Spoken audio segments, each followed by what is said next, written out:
Hey, how you doing? This is John, and I'm sleepy. And welcome to John's Vlog Box. It's midnight, and it's been a rough week. I worked Sunday through Monday, and that reminds me, I'm probably gonna not probably I'm gonna pre-record Sunday comics. I'll record it tomorrow because I got to work during the day on Sunday. Really?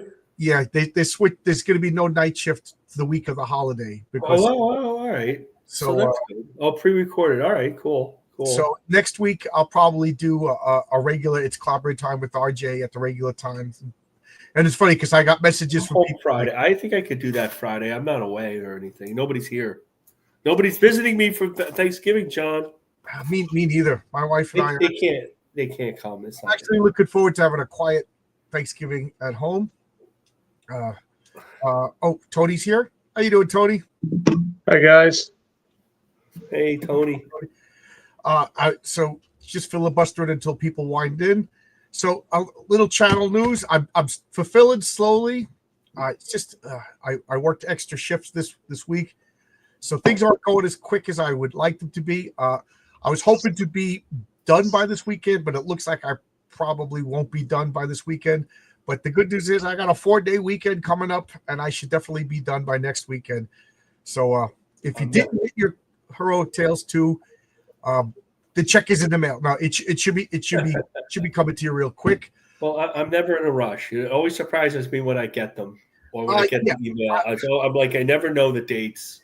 I'm the same way. I'm so busy. I can't be. I mean, I got some small books that I just got that I even forgot I backed. And I don't back that much, and I still kind of forgot I backed them.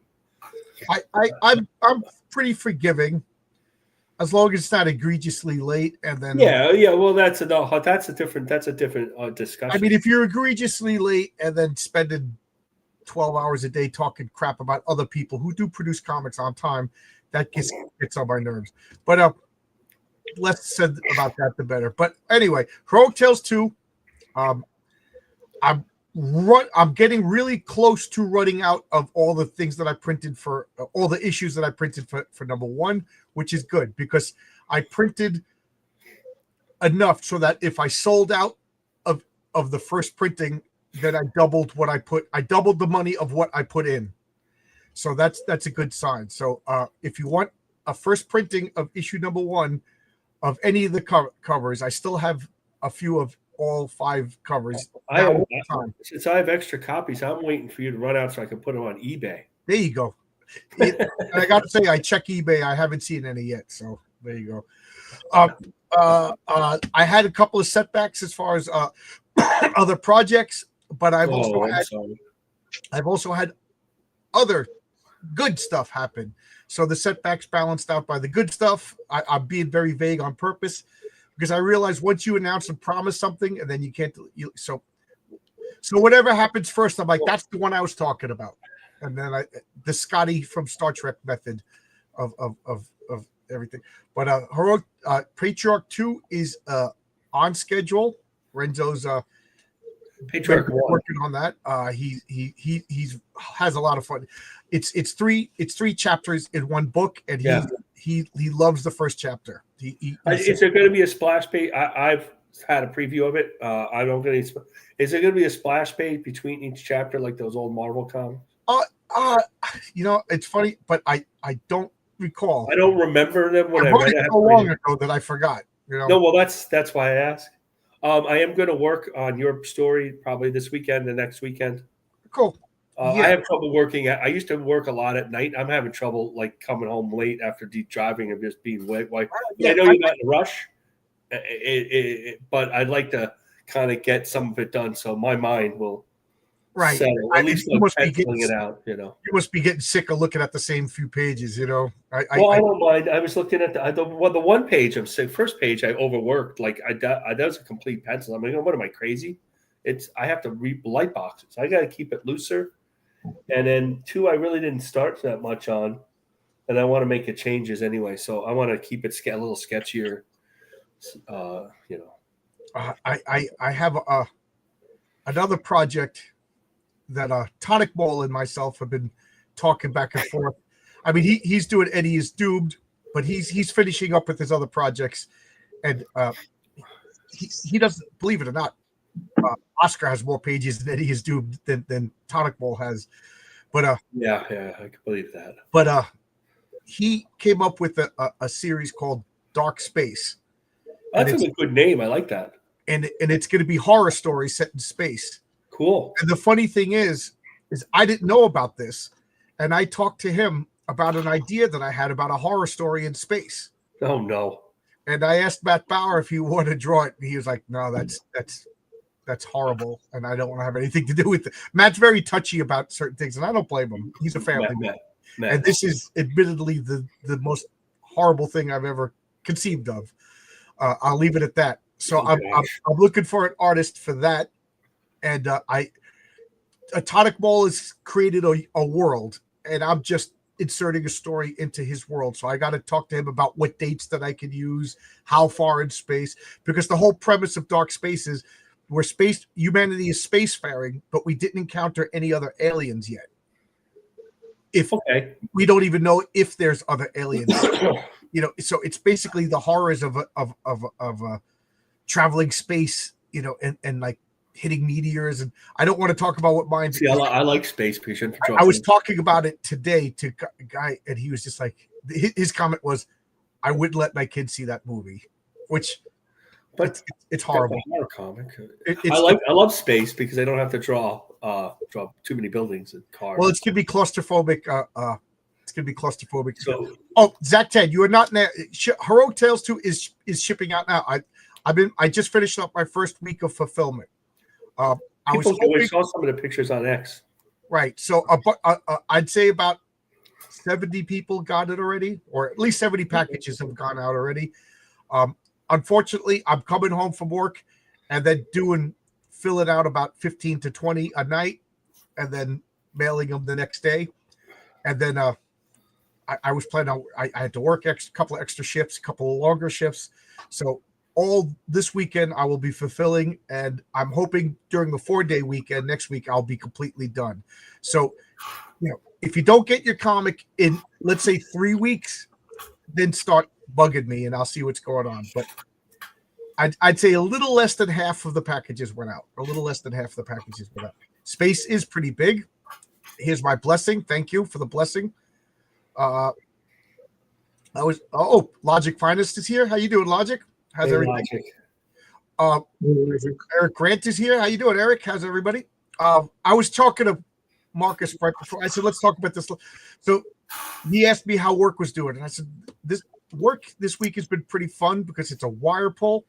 For some reason, and I understand, a lot of people always ask me questions about my job because not everybody's a construction. Well, I understand a little about your job. I do similar wire pull, like similar work, not quite the same. Logic Finder says he's just saying hello. He's sick and can barely talk. Sorry, Lod. I hope you feel better. A lot of people feel better. Yeah, I hope you feel better. Yeah, you're not going to get us sick, but it's nice that you popped in. So a lot of people, whenever I post anything from work, people always seem to ask me questions. So a wire pull is exactly that. We pull wires. Now, that sounds dirty. Make all the jokes you want. I've heard it all a million times.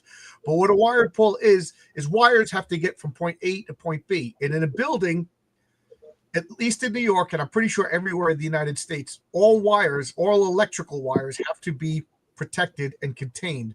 So some sort of metallic conduit. They call that electromagnetic tubing, which is flexible. Not to us, we can't, but we have like these levers that we use to bend it, or rigid pipe, which you need like a hydraulic press to bend it. So whenever you see those pipes that go, from the 4th floor down, I've seen them. Yeah, that's what I do majority of the time is bending those pipes, and we use trigonometrical formulas and Pythagorean theorems, and we got to do the math to find the right spot to bend the pipe and blah blah blah, the angles and everything like that, and then we got to get the wires into those pipes. So this is the fun part. We love doing this. Is we take a little plastic bag, we tie a little string to it, and one guy goes all the way to the other end of the pipe and puts a vacuum on it, and then I've done that. Yeah. And then I put and I get a kick out of it. I'm still a little kid. I love with the little bag, and then poof, it just shoots through. And now he's got the string, and then we pull the string to a thicker string, and then from the thicker string to the rope, depending upon the thickness of the wire. And then we set up all the wires, we tie them all up, tape it all up, half hitch it so that the stronger the tension on the wire, the harder it grips the wire.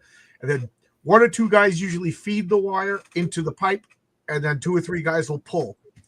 And that's what we've been doing all week. And it's fun because the whole crew gets involved. It's not big brain work, you know what I mean? So it's like you could joke, you could laugh, you know what I mean, with the guys. Like you don't really have to, one guy really has to pay attention. One guy puts little number stickers on the wire. So when I get them on this side, we don't have to figure out which, you know, because it's wires. You can't mess it up. You know what I mean? You can't just willy-nilly throw one. So all the numbers are wired, and we have a book or a sheet of loose leaf with, okay, this wire is this wire is this. Okay, the numbers correspond. Everything's fine, whatever. So it's fun, but oh my God, does it your muscles. It's a lot of work. Yeah. Use all the muscles in you know. Yeah. I've done that with fiber and Cat 6, you know, similar work, not as heavy. I don't have to have as heavy conduit. We could use what we call Smurf tube, which is the blue tube that you could move. Oh, it's plastic tubing? Plastic tubing for it to go, yeah. Yeah, we don't use the vacuum method and stuff. You use that because you're super low voltage for data wires. You know, it's data wires. Yeah, it's low voltage. Yeah, it's fun work. You know, like today we were just like laughing and joking, and you know, it's like, you know, the hey, you doing, faggot? How you doing, jerk? I hate your face. You smell. You know what I mean? It's that kind of work. You know, it's a lot rougher than that. You know, but it's a lot of fun. So that this week has been fun, physically straining, but that's my favorite kind of day. Fun and physically straining. I believe the days when you really, really got to pay attention because it's electrical work. If you mess up, things burn down and people die. So there's days where you're literally, you don't flex a muscle, but you're just concentrating and making sure all the person after me who's going to take all these wires and land them. That's where the wires actually go. That's a strainy day. That's a brain thinky day. And usually you put on some music because you don't move. You know what I mean? And that's not fun. I'd rather be. I'm a brute guy. I'd rather the brute squad than the brain squad. Let the other brain squad. But it's fun. So that's what I've been doing all week. And here's the thing: once you start, you don't leave until it's done because you can't leave the wire all over the ground. No, you can't. Because the laborers are going to come by and the wire's going to get cut and nicked and stuff like that. So we've been doing something called Vital Link. It's this big. It's like this thick. It's about as thick as a 50-cent piece, and it's copper on the outside. And man, it gets caught on everything. So, oh my! Like we'd pull for 2 feet, and then somebody would have to literally climb up into the ceiling and disengage it from something. That's the young monkey guy's job. All right, but that's it was toxic masculinity. Without toxic masculinity, we wouldn't have things like houses, food, medicine, you know. So a no woman's day. You have women once in a while. There's a woman on my job. I don't know what she does, but she's not in the brute squad. But she could probably. I've had a couple women who could be in the brute squad at the phone company. Not so much now. So that's been my week. It's been a rough week, and next week is Thanksgiving week. It's you know, we're gonna work Sunday, Monday, Tuesday, Wednesday, and then Thursday, Friday, Saturday, Sunday. So I'm hoping to finish with all the fulfillment the exact time. You have a lot of work next week too. So anyway, that's my thing. Tony, anything you want to say before we start? Anything you want to talk about? No, sir, not at all. I've just been doing my thing. How about you guys? I'm waiting for Tony to come up with his pulp character that he wants to make a comic book out of. Oh, that'd be great. Yeah, don't tempt me, man. I might just do it. I'm done with this. You know, I'm up for that stuff. Shadows and noir and black and white and all that stuff. I mean, yeah, Tony, write like a short story with just like a page, like the old pulps used to do. You don't have to make it a comic book. You can make it a pulp. And so, like, you have to pay like for 6 pages of art. It's like John says, like that, like you color it. Like I just keep putting black, and not because it's just natural. Like on those 2 pages I did, it's natural for me to spot the blacks. I can't leave them open. It drives me nuts. Like you see these pencils, anybody's pen modern, and they're open and they don't have line weights because the colorist is doing more heavy lifting than ever.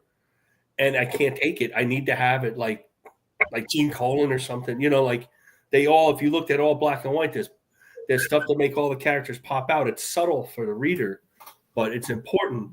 And they don't do that. They let the colors do that stuff. And I don't let the colors do that stuff because I'm not trained that way. You have to redo that. And it's like, like the oldest. So like, I like that stuff. I like that hats. I can draw hats, guns. I don't care what I draw too much. Yeah. I loved Gray Morrow's black and white stuff. Yeah, like that. I like Gray Morrow, exactly. Well, he could draw humans really well. Like, Gray Morrow drew. I like without any, like they weren't naked or anything like that, but his women were so beautiful. And he drew beautiful women. Yeah. I'm trying to remember the name of a Creepy or Eerie, one of them. To me, they're both the same magazine. But he did these horror stories, and a woman was just getting out of bed and stretching, fully clothed.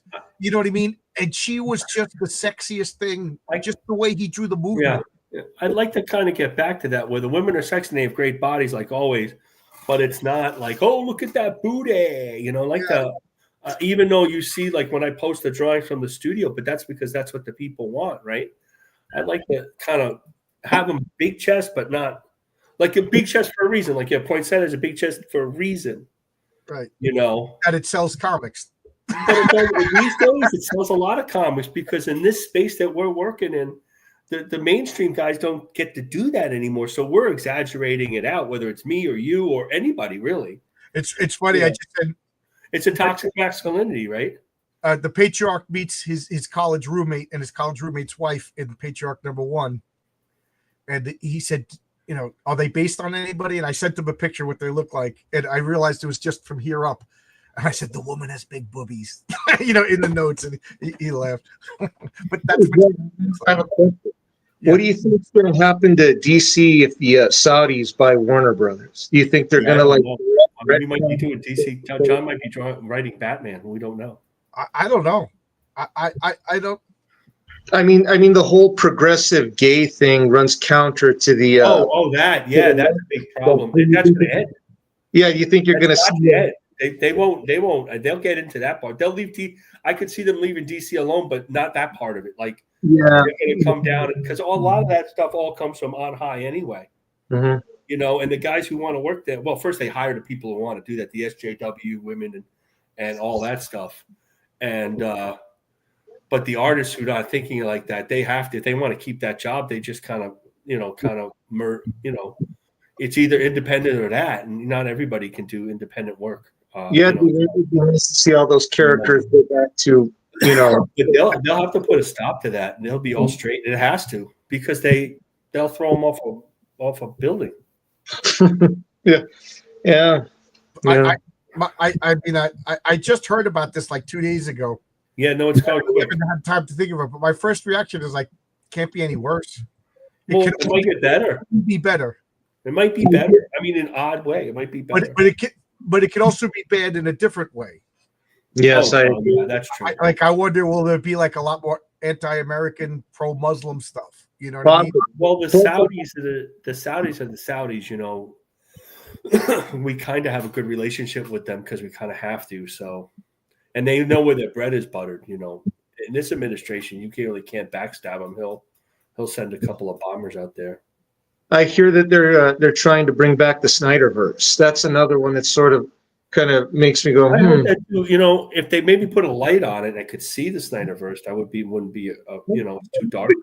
Do you think that the main actors are a little too old to play it? I mean, Cavill's still Cavill, but he's got. I mean, that was 20 years ago. I think the DC characters can be old though, because when I was a kid, and maybe John can say, I always thought Superman was like 38, 35. Superman didn't come out until he was 27, right? 28, like Jesus came out the same age.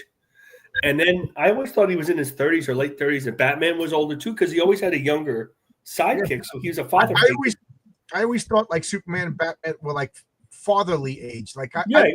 They're like 30, late 30s. Superman was like 40 years old. and Kurt Swan didn't draw him super young, and Murphy Anderson inked him even older. You know, they had, and for a long time he looked like he had a receding hairline, like in the '60s, because that was the manly man, was the big barrel-chested guy who was, you know, older guy. He wasn't 21 years old. They want him young to feed these fans. They don't. I never thought. I think they can get away with it. They could definitely get away with it. And with Dark Knight, they can get away with an older Batman regardless. Yeah, I'm sure, you know, let's see if they bring back Ezra Miller. That's the other one that Well, I'm they shouldn't bring him back.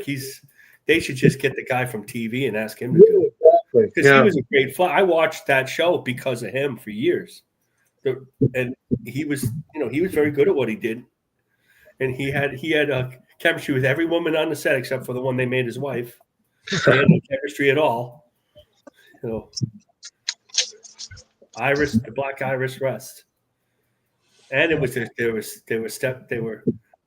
was adopted, so they were kind of like brother and sister, so it was a little creepy. But they don't think of that stuff. That's stupid. Even SJWs on Left Twitch, I'd be like, you know, this is a little creepy. They grew up as brother and sister.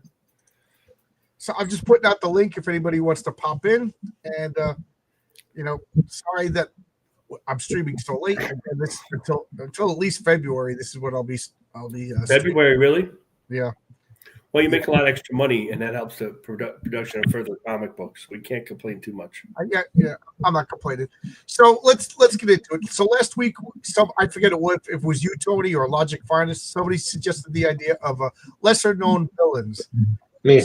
So we're all gonna pick like our lesser known villain. Then of course it's clobbering time. So we'll imagine a fight at the end of it. But Tony, do you want to pick?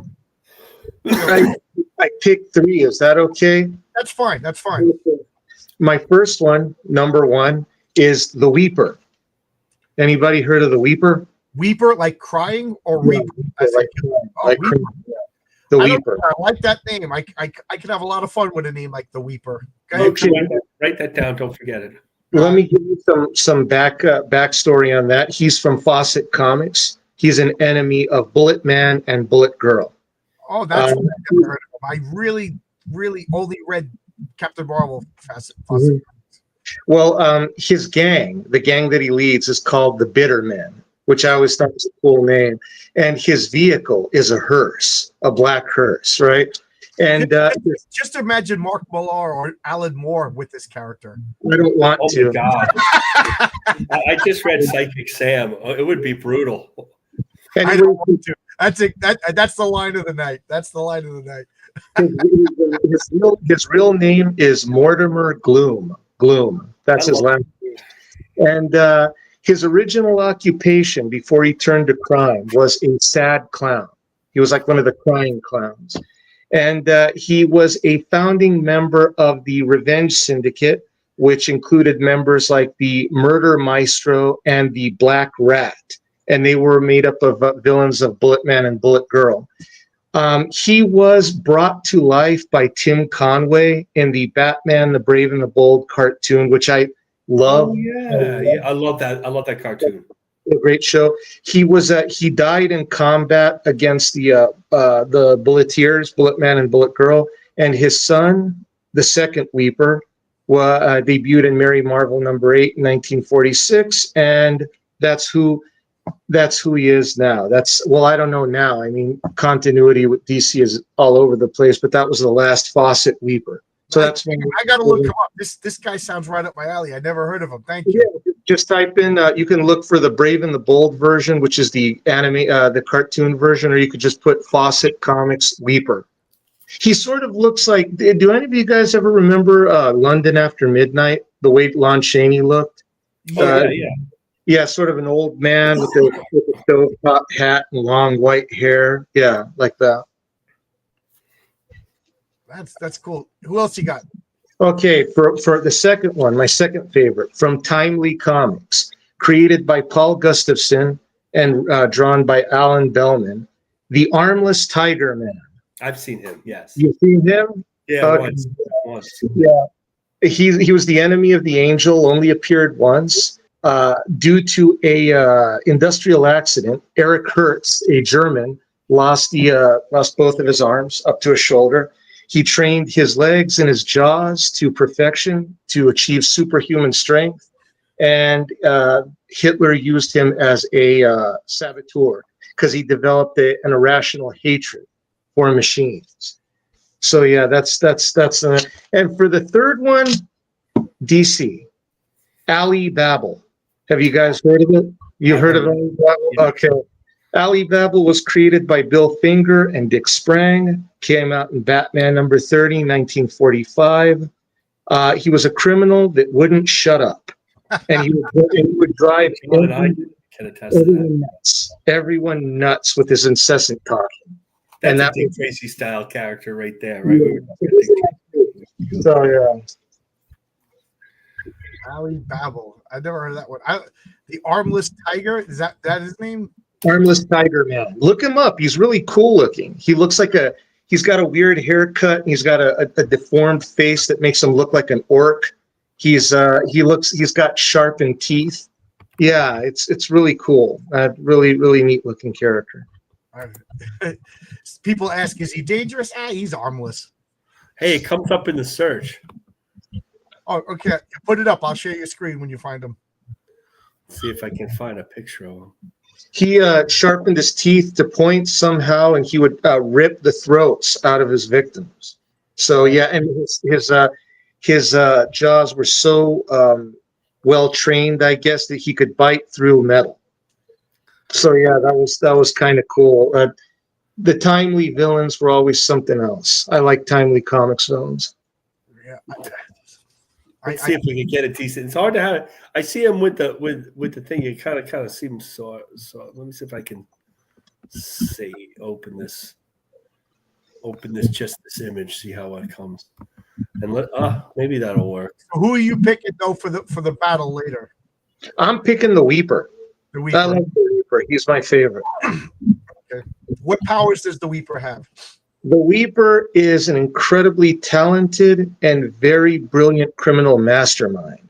And that's it. So he sounds like a proto-Joker. Well, yeah, where the Joker's always happy, the Weeper's always weeping. He would commit these crimes and they would be almost flawless, but while he was doing it, he would always be wailing and crying. Oh man, like that there's a team up, Joker and the Weeper. Well, they did team up in the Brave and the Bold cartoon. He was voiced by what was his name? The guy from the Carol Burnett show. I just completely yeah. Thank you. He may have had a. No, he doesn't have any. No. Invalid file. Ugh, I'm trying to save this stuff. That sounds great. I gotta look. I like that. I gotta check him out. Marcus, do you have any villains, or do you want me? Yeah, I have a couple of villains. I knew that Tony was going to go for like real Golden Age stuff. So yeah, he was gonna. I knew Tony was gonna go for older, real obscure. Marvel. I went for Marvel Silver Age. And first, the idea I got, let's see, I had the comic here, was the Looter. And then this is one of the few comics I have left, Spider-Man 36. However, I looked them up. The Looter is Steve Ditko's last Spider-Man villain, right? Second to last Spider-Man villain. A man named Joe is his last. But and then I looked up how many times they used him like a billion times. So like they used him up until like 2015 because and they would always mine Steve Ditko villains. So one guy now, the other guy, a man named Joe, that's Steve Ditko's last comic in Amazing Spider-Man. The last Spider-Man comic, 38, was used again in Captain America fill-in issue with a great George Perez cover, and he was just a guy who had, again, it's like the typical scientific accident, gained super strength. Hold on a second, Marcus. Tony, turn off your mic until you're talking. It's making weird noises. Sorry. When you talk, turn it on. I don't want to turn it on and off because then you're not going to know. So he gains super strength and then begins to steal things. And Spider-Man has to stop him. It's not too deep. It's the last Ditko comic. It's pretty, it's pretty actually Ayn Randian. It's very Randian. Well, just the Looter is literally what in Ayn Rand's objectivism, if you're not a producer, you're a looter. Yeah, that's what he ended up being. He literally made that guy to be a Randian villain. What they did in the Captain America, he was like doing stuff for his kid. They completely not Randian villain. But I really started looking up a couple of important villains that were never used again.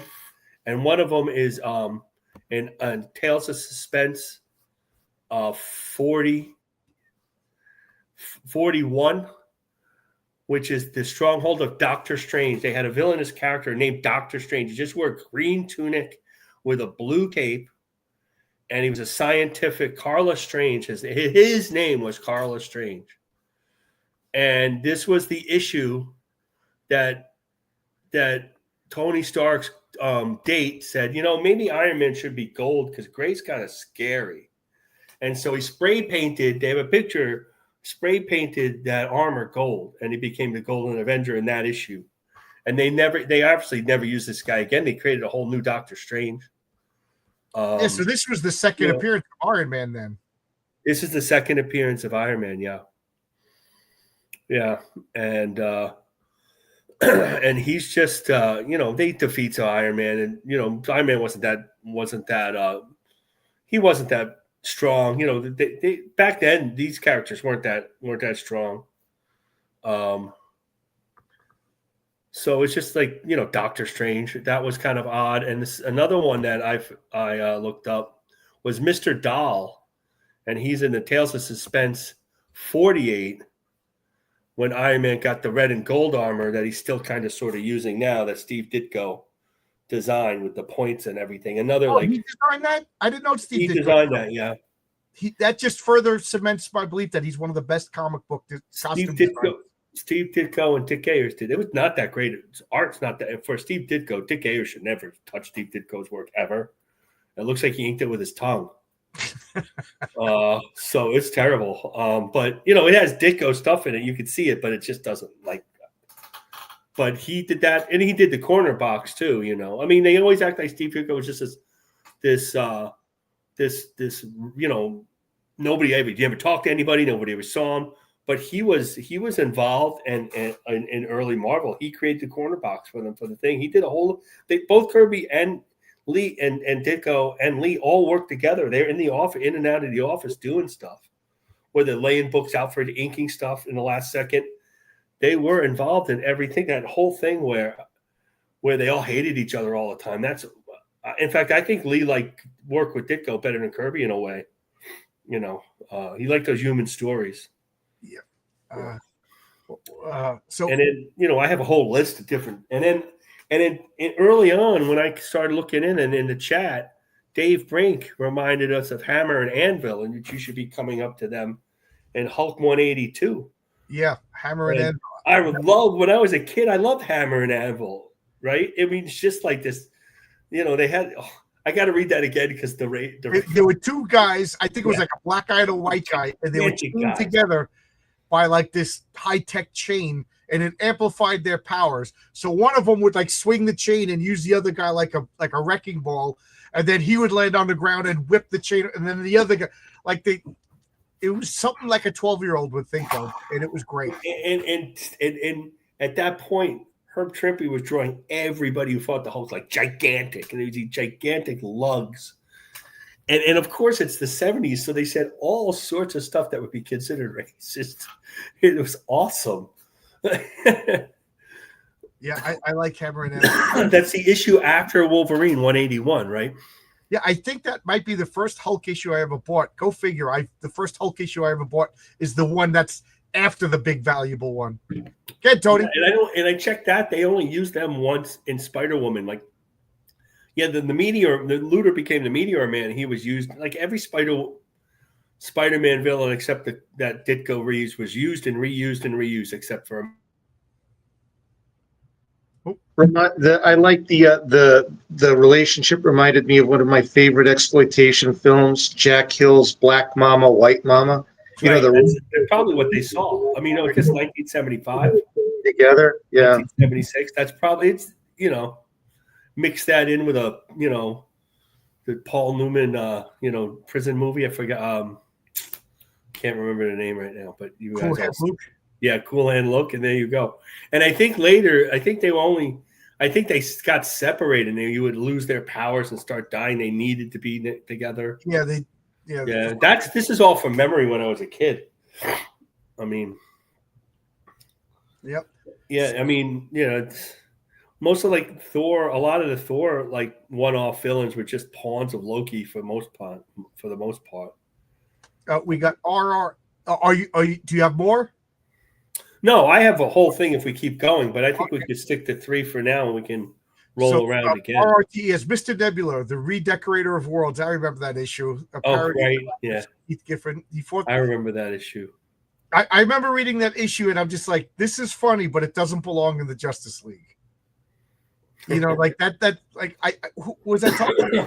I think I was talking to Dave Brink. That like sometimes you have an idea, and it just changes your world. And just the fact that there's a Galactus level villain who just redecorates planets that shouldn't exist in DC. But what do I know? But nothing is quite as crazy as the Armless Tiger, man. I have to say, the Armless Tiger.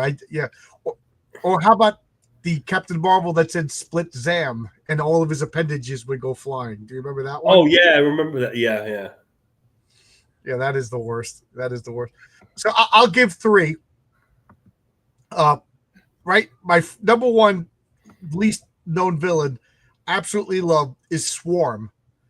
From he I forget his name, but he was a Nazi who was exposed to like radiation, died, and then bees, like a queen bee, went into his skull and formed a hive, and then the radiation and the bees brought him back to life. So he's just a skeleton whose flesh is made out of bees.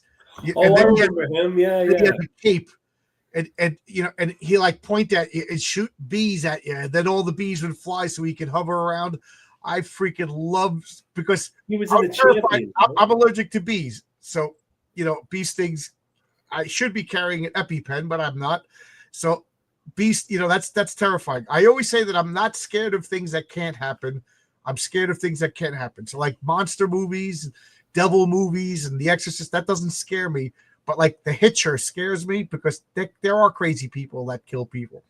But Swarm scares me because I'm scared of bees. So, there you go. That's a villain that I don't. Marcus, I figured you'd know Swarm right away. I think he debuted in. I know who Swarm is. He was in the Champions, and then Marvel Team Up. Byrne used to like to draw him.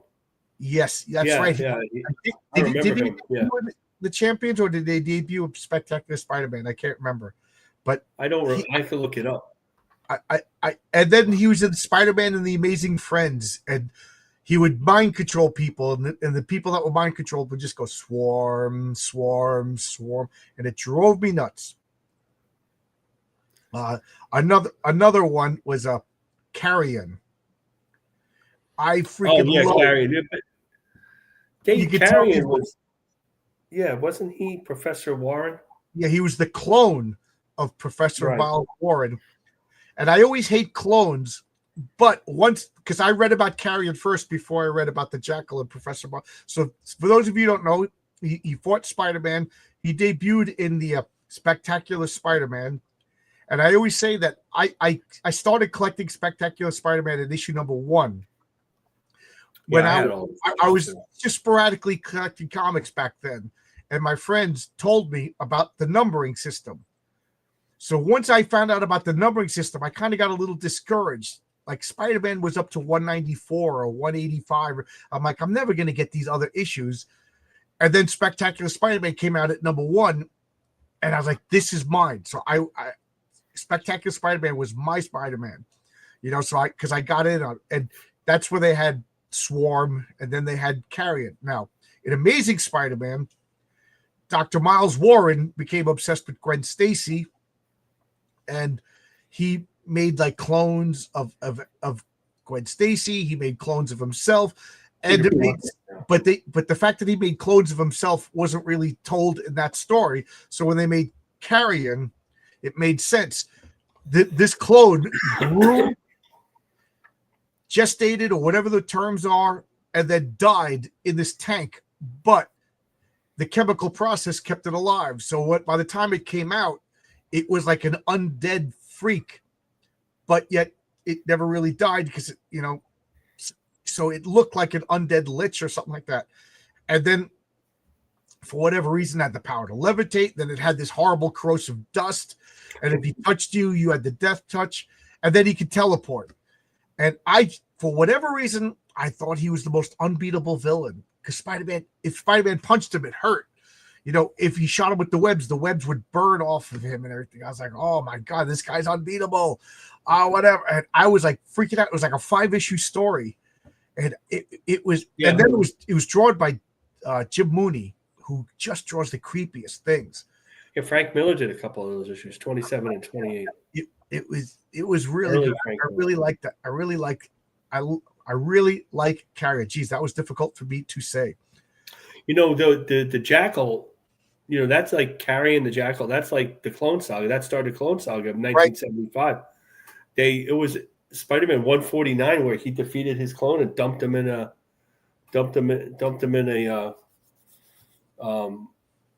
chimney, to kill him because he was cloned and he wasn't like a robot. They treated him, and then J. Jonah Jameson got the pictures, and then that's how they brought him back. They said your clone never died, and that was the thing that got everybody angry. It wasn't the clone. So the Clone Saga went on so long, way too long, but the beginning that wasn't made him at it. They said that Marvel said that the real Peter Parker was the one that got defeated and died. Right. And we've been watching the clone since 1976. And everybody went, oh, my God, you've got to be kidding me. We've been watching the fake Peter Parker. And the real Peter Parker was just from 1963 to whatever Spider-Man started to 1976. And then there was fake Peter Parker afterwards. And Marvel, it was so negative. Marvel, it was like New Coke. Marvel didn't know what to do with themselves. But the Clone Saga sold, so they kept extending it.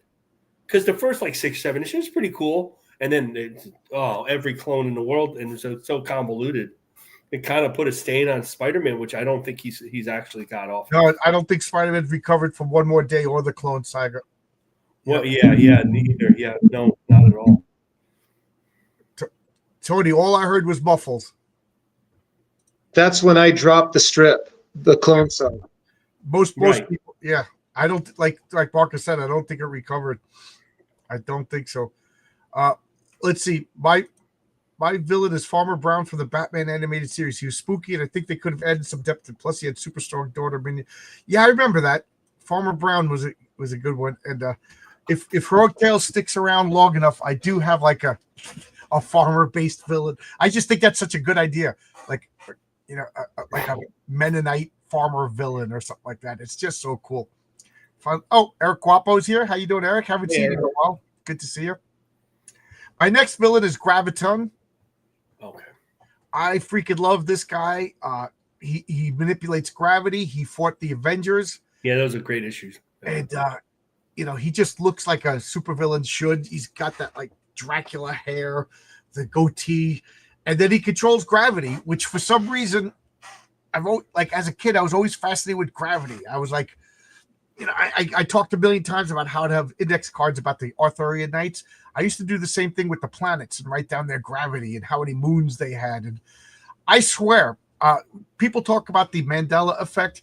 I remember as a kid, gravity was different. They told me that Jupiter had 100 times the gravity of Earth. And now whenever I look it up, it's only 4 or something like that. And I'm like, what happened? Did I shift over into a parallel universe, or was the science wrong as a kid, or am I totally misremembering? I don't know. But anyway, gravity, he controls gravity, he could switch gravity, and I thought he was unbeatable. He was unbeatable, as a matter of fact. So freaking powerful. And then he mutated into this red longitude lined guy, and he was rejected. He sought refuge with Black Bolt, and Black Bolt said no, which made me not like Black Bolt. And then he turned human again, and Kurt Busiek brought him back in the Avengers, and then he was in the Agent of S.H.I.E.L.D., and the guy who played him looked just like him. He was a pretty good big time actor too, and they used him correctly in Agents of S.H.I.E.L.D. Yeah, and he had to make the mistake to defeat him because the Agents of S.H.I.E.L.D. couldn't defeat him. That's for sure. Yeah. Well, they had that girl Quake, and they made her super powerful at that time. Yeah. But Which was a little ridiculous, yeah. and I'm looking through my list. I got Asbestos Man. Asbestos Man was just a guy who made a suit out of asbestos so he could fight the Human Torch. Now, I think that's really funny. Like, you come up with a super specific counterattack to the villain. But what happens if he encountered Spider-Man along the way? You know, he's like, I'm all ready to fight the Human Torch. Oops, here comes Spider-Man. When I was looking at this, and one thing about there's a human eraser that fought Giant Man in Tales of Suspense. Paste Pot Pete, but so many of the Marvel that are throwaway villains ended up not to be throwaway villains. You think the Absorbing Man was supposed to be more than a one-off villain? No, he ended up being this great villain with the simplest thing. Even Stilt Man, which is a silly Pete, they use him all the time.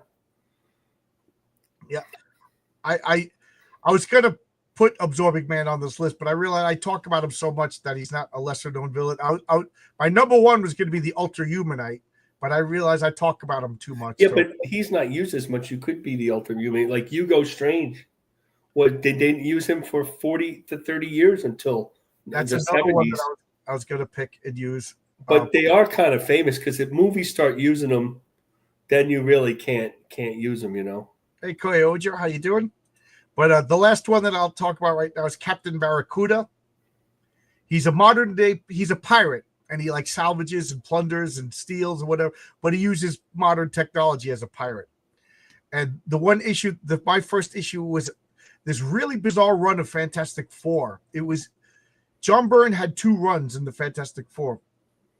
The first one, I think, was Roger Stern, I think was the writer, maybe Len Wein, I forget exactly who the writer was. And John Byrne just did the art, and Joe Sinnott did some of the inking, and I really, really liked it. And then he left, and there was like a string of like maybe a year or two of just like weird fill-in artists, and Bill Sienkiewicz did stuff. Bill Sienkiewicz and Joe Sinnott, how about that? They actually did this Captain Barracuda, so he plundered like one of Namor's horns, and was like summoning Namor's whale creatures and stuff like that. I kind of liked like an anachronistic villain type guy, a pirate guy, Captain Barracuda. It's just like, I think that was David Michelini. Maybe that was David Michelini. I forget, but that was really weird. They did like 8 issues until Byrne took it over, and then Byrne took it over. The honorable mention to Necra. Oh, Necra. Yeah. Necra, and then what was the name of the other guy who was a Mandrill? Mandrill, man, yeah. I wasn't going to mention Mandrill. I hate Mandrill so much. Yeah, no, they were like completely racist characters. Like in the 70s is unbelievable. They tried to do what they do today, but they were not successful. Mandrill was a monkey pimp. Yeah, that basically had a harem of black women. and he Necra was a black woman, except she was albino. She was an albino black woman, but Mandrill would like release like a pheromone, and women would fall for him, and they were always like fawning over him like Dolomite or something. He was just terrible, and he just looked like a Mandrill monkey. He was just terrible. I hate Mandrill. I'm trying to look through my list if there's anybody else. Necra, they were in Daredevil. I remember that, and she was the power of hate. The more she hated you, the more powerful she was. And she would sit there, and she was completely white. She's drawn by Gene Colan, so she's this wild-looking woman. And she'd be like yelling, hate, hate, hate, hate, hate, and beating on somebody. Yep. Yes, yeah. It's a Marvel. Mandrill is a Marvel character. I think he fought Daredevil, and I think he fought Spider-Man. And people don't like this. This is the last one I'll talk about for right now. Maxie Zeus from DC. Okay, yeah. He's a lesser known Batman villain. He believes he's Zeus from Maximilian Zeus, and he's just like I picture like right out of Vegas. Like he owns like a casino, and maybe it's like also like a show performing place, and it's themed Mount Olympus, and he has a throne, and he has the whole get up and everything, and he's real cheesy. But I gotta say, the animated series did a great episode where this woman with red hair, I forget who played her, a legit actress played the woman who basically fell for Maxie Zeus, and he was just like she accepted him as this crazy guy who believed he was a god, and she, for whatever, she was like, I must be crazy. Like, she knew he was a nut job, but she loved him anyway. And it was I gotta say, the animated series is my favorite Batman of all time. Batman, it's so good. Paul Dini. Yeah, I liked it too. I think I saw it on 219. That's the Captain Barracuda issue. Oh, we already talked about Psycho Pirate. Okay, Tony, you got to turn your sound on so you can talk. The Claw by Jack Cole. Anybody remember? Yeah. Oh, It's a good one. That was a very good one. I don't know The Claw. I was going to bring up anything Jack Cole. It's like the yellow, kind of like the Yellow Claw, but they can't call him. He was called the Claw, and the Golden Age Daredevil used to fight him. I don't read that much of them, but I remember seeing a lot of the covers. Oh, so what? He was like a Fu Manchu type guy? Yeah. He was like a monster that could grow really big or go really small. He could stretch. He had a really cool face. He looked like a Skrull. Fantastic Four.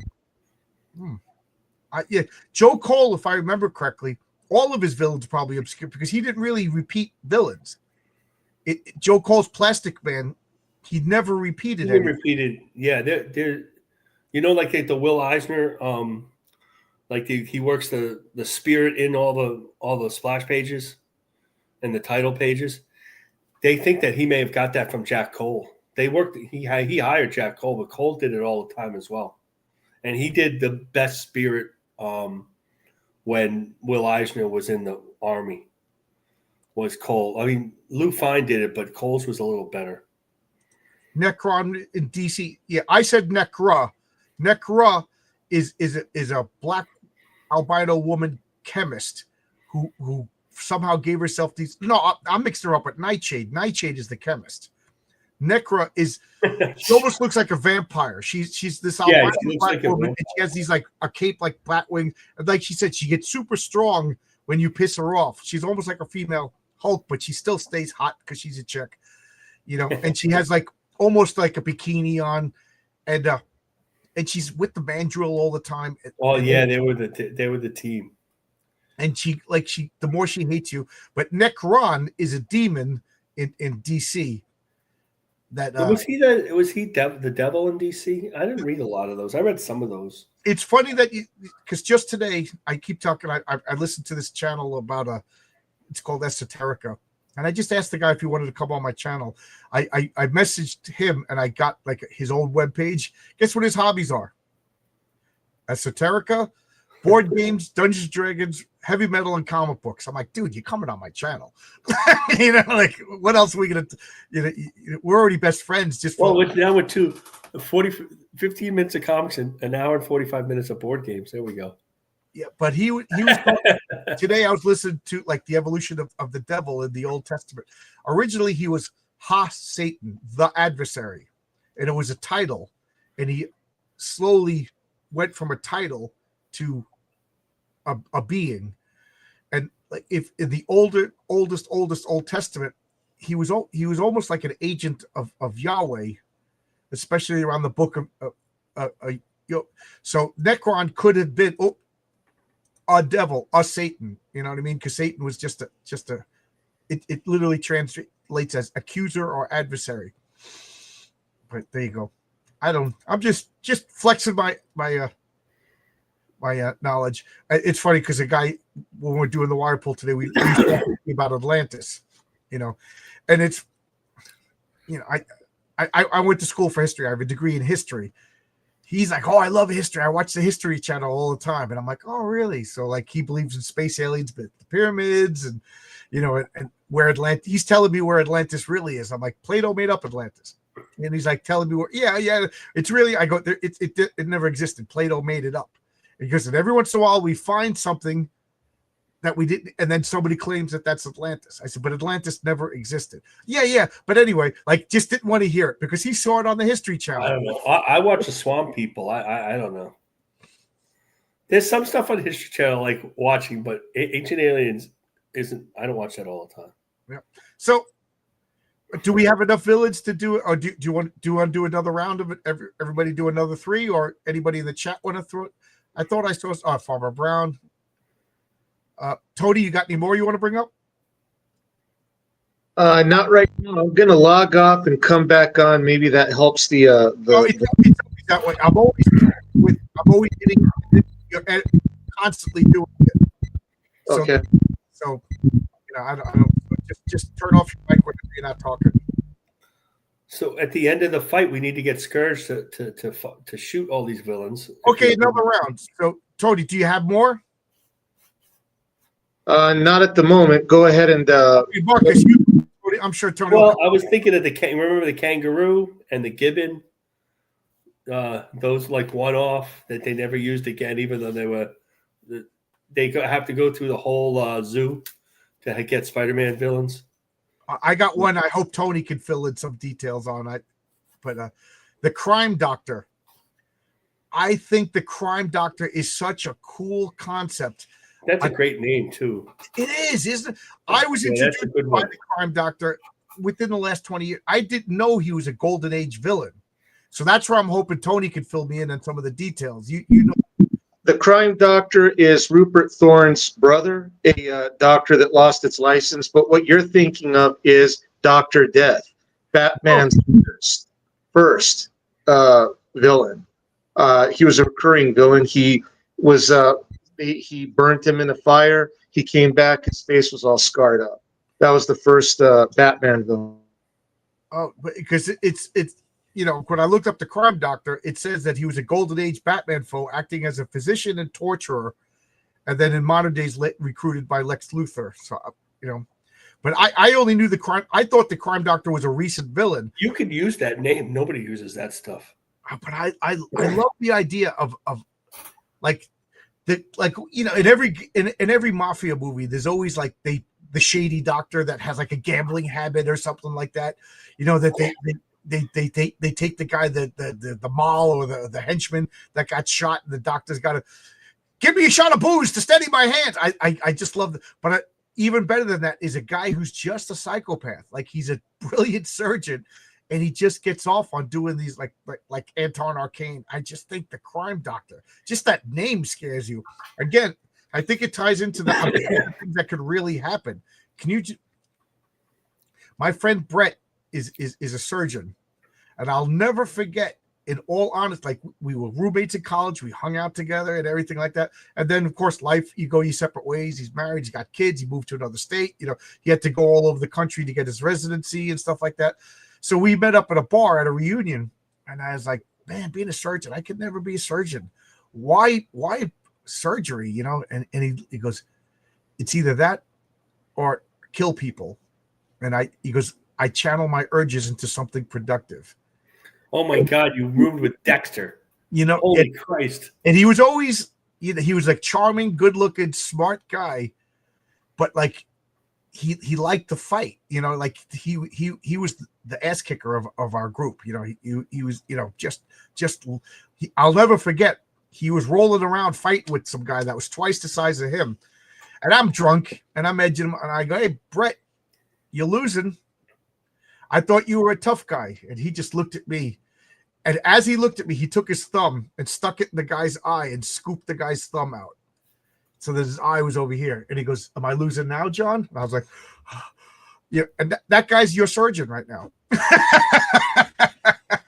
He really scooped the guy's eye out? Yeah. That poor guy. I felt bad for that guy now. Yeah. Well, he shouldn't have slapped. He broke, he started. The guy deserved to fight. But you don't get into a fight, you don't expect to lose an eye. Yeah, I know. I was like, oh. And especially in that brutal way. It's one thing like, he hit the ground and the thing about fights, of course, the danger is not just the fight; is you fall to the ground, your head hits the concrete, and you got a skull fracture. We had a part. So a year later, we're living off campus, and he shows up with one of his childhood friends, and this was a house that we had to, we paid money for and everything like that. So like his friends just started getting like ridiculous and started like punching holes through the sheetrock and stuff like that. Like these guys were like all thugs. So I go, Brett, what's with your friend over here? Get him out of here. I said, is this guy going to pay we're going to lose the deposit. Tony got disgusted, by the story. So Brett was like, okay, and he took him in the car and beat him unconscious and drove him and dropped him off at the hospital because he embarrassed him in front of us. Oh my God, he's a psychopath. He should have signed up for the military. He'd have been useful. Now he's a surgeon. Well, and he says that. So I've talked to a few other guys who are surgeons. he's self-aware, at least. They all say the same thing. If he wasn't self-aware, he'd be super dangerous, right? A guy like that should go into the military, you know? Tony, you coming back? Yeah. Oh, so Omnipo B said the same thing that I was just going to say. The Will-O-the-Wisp, remember him? Yep. Will-O-the-Wisp. They used him like two issues. Will-O-the-Wisp had that horrible costume, but I like that character because I looked up what a Will-O-the-Wisp was, and I learned a lot about like Celtic mythology from that character. You know, it was a light that led people deep into the forest. They would get captured by fairy. And Nebulon from the Defenders. Yep, I remember Nebulons. Tony left when I talked about eye gouging, I guess. I got Ogar. Anybody knows Ogar? No? Okay, that was a Shazam villain. Originally, Shazam, the wizard Shazam, was known as Shazam-O, right? And Ogar was a young god, right? And he was a Mesopotamian god, supposedly. Anyways, Ogar became corrupt and evil, and Shazam cursed him with cloven hooves and struck the O from his name. He came back later to try to get revenge on Captain Marvel. Oh, he's like caveman looking? He's a blonde, godlike dude, but he's got cloven hooves for feet. Oh, yeah. Is there a Captain Marvel villain that looks like a caveman? Yes, his name is King Kull. King Kull, that's right. Oh, okay. Because I was doing research for a superhero story that I can't wait to tell this story in a comic book. But I don't want to give away the name, but it's a character from the Bible that has a great comeback story in my comic book, you know, a great biblical villain. And I was like, wait a minute. I thought that. So Ogar, there's a clue for anybody who knows their Old Testament. And there's another one. The most ironic thing about the Captain Marvel villains to me is that Black Adam, who's the most famous Captain Marvel villain now, was only in one issue way back in the Foster issues, and he was nothing really. And he looked like a little creep with pointy ears.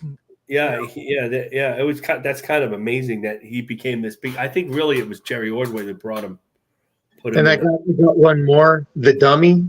The Dummy was the arch enemy to the Vigilante, the Golden Age Vigilante. Yes. And what the Dummy is he is a crime boss, little killer, but you don't know what he is because he looks like he's made out of wood. But in the Golden Age stories, they kind of played it like he might just be like a really short guy that looks like he's made out of wood. But yeah, that's that one right. Did you ever see the movie Magic with Anthony Hopkins and Margaret? I don't know why I contradicting myself when I say that movie scared me, but like ventriloquist dummies are terrifying. Well, ventriloquist dummies are scary. They can really make things. Okay, put yourself in the scenario that like you're going out on a date, you go to a girl's house, and she's got ventriloquist dummies all over the house. Thank you, Mary. It was nice to meet you, but I gotta go. You got ventriloquist dummies, you know, or her brother is sitting there trying to get it to talk in the corner in the dark. You turn on the light and he's just sitting there. Cat, bat. You're like, I'm sorry, Mary, but I gotta leave before your brother killed him. And I still think Paul Giamatti as the ventriloquist for a Batman. Oh, for the Batman, for that, that Alan Grant and I think that would be the greatest casting of all time. That's a good character. That would be a great character for a movie. It would be a horror movie, you know. Well, you could do that with Batman pretty easily. Yeah. Have you guys read that Superman issue where Superman adopts and raises Captain Marvel and mentors him as a superior? No. Is that new? Is that old? If it's after 2015, I stopped reading comics even later than that. Are you saying he adopts Billy Batson, the kid? So That would be cool. Have Billy Batson. I mean, he's a little kid by himself, but that's the whole point. That is a creepy comic to think about that. Like nowadays, to have like a little orphan kid living by himself, like. Well, he used to sleep outside, and he would go to work. Right? Yeah, that's like a he slept like a true homeless guy. Back then, everything was innocent. You could Robin was only supposed to be 8 years old. Right. Oh, Hero Darkly Dark is here. How you doing? Good to see you. Oh, how you doing, Hero Darkly Dark? I don't know if he's going to be in it, but I would. If he's going to be in it, and it's not Paul Giamatti, then it's bad casting. The monk. Anybody heard of the monk? Oh, I remember. I heard of the monk. Yeah. Was he a Batman villain? The Mad Monk? The second big Batman villain. Yeah, he was a vampire that dressed all in red, sort of like in a Ku Klux Klan looking robe with a skull and crossbones on his forehead, and he was the head of a vampire cult. Yes. The early Batman comics are really horror comics. But that was what was popular then. As World War II ended, the superheroes were going out of style, and like even Captain America would fight terribly horrible, disfigured.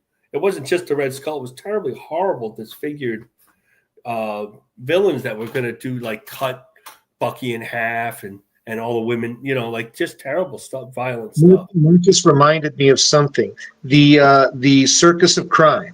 The Ringmaster. The first one that came out in Captain America number 6. That is scary. I got to admit that. I mean, clowns. Like I don't like the Joker. I don't like clowns. But clowns live in the circus, so the circus is even scarier than clown. And let's face it, I do like the circus though. There's something creepy about carnivals and circus. I'm sorry. I know we used to go to Barton Bailey Circus in the city. Who was a carny, but guys, there's something creepy about the clown and circus. Yeah, it's like the perfect horror setting. Yeah, but yes, the circus, and funny that you bring it up, Tony, because I forget where I was talking about the Ringmaster. The Ringmaster has this top hat that's got the spinny thing on it, and he hypnotizes the audience and then robs the audience. It's like that was the second one. The first one were Nazi agents that were criminals, and they would kill people. Oh. So the first Ringmaster was he had the top hat, but he had a swastika on the center, and everyone was just going over there and kidnapping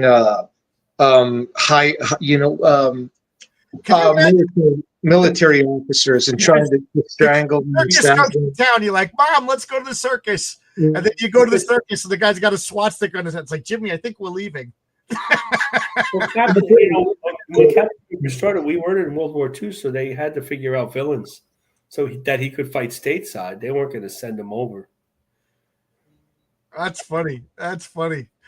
Billy, I don't think this circus is for us. I think we're going to leave, okay? But, Mom, I want to see the clowns. No, Billy, I think it's... Hurry up, Billy. Get your stuff. We're leaving. We used to go to Ringling Brothers all the time. It isn't a super old comic. It's the early 2000s. Eric, if you could find the issue, I'm curious. Yeah, that's pretty interesting. Yeah, I kind of like that idea. Did anybody... It's like borderline creepy, but it's not creepy, but it's borderline creepy or whatever. Jeff Johns' Justice Society, Stargirl started to date Captain Marvel, and then Green Lantern and like Hawkman got involved. They're like, dude, she's 16 years old. And Captain Marvel's like, I'm 16 years old. And he turned back into Billy Batson, and they were just like, well, it doesn't look seemly. Well, because Ordway had Billy Batson, Captain Marvel had the same mind as Billy Batson.